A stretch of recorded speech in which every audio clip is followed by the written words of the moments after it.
Hey guys, we're still, of course, with Mr. And Chong D! Yeah, we're parang nasa pawan na kami ni Nel. Presence pa lang, bro. Guys, hindi. Ganito lang yan. Siyempre kapag may bumibisita dito sa R&B show, kailangan wini-welcome talaga natin siya sa bahay natin. Sa bahay ng R&B. Oo na, match ka na. Pwede na, pwede na. Baby Robs. Okay.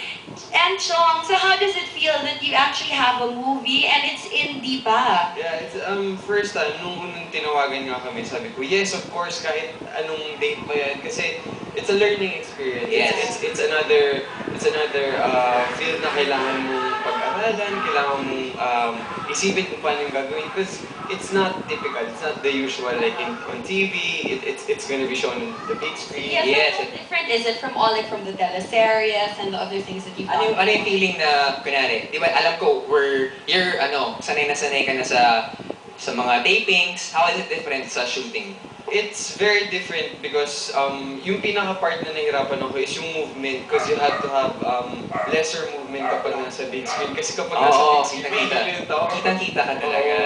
So, ito parang, tsaka of course, yung part na sign language because we have to learn the language in just 2 days. 2 days? Oh, so it's hard for us. Tapos we have to show the viewers na parang sanay na sanay kami. Yeah, pero what role ba did you play in this? Ano pangalan ng character mo? First Yes. of all? Mike and Mike. Eric is playing the role of Ariel. Okay. Mike and Eric. Speaking of Erich, syempre naman, yung tanong lang lahat, how was it working with Erich Uy, Gonzalez? yan na. Working wise, no problem naman eh. Lalo na kapag kami dalawang magkasama. It's very comfortable, it's very easy for us. Kasi we, kumbaga pangatlong project na namin ito na magkasama. So, mas madali. Kumbaga, first scene pa lang, You're very comfortable na with oh, each other. parang kayo dito, ang saya-saya niyo. Kung may tanong ako Yeah. Enzo ha, Oh. nasabi mo na ba kay Erich? Ang dapat mong sabihin. Nasabi ko na. Paano mo sinabi? Paano mo nga sinabi yun? Sign language. Pakita naman. Sige Paano na. sa ano yun? Yung ba yung may heart na gano'n? Hindi, ganun. Ay!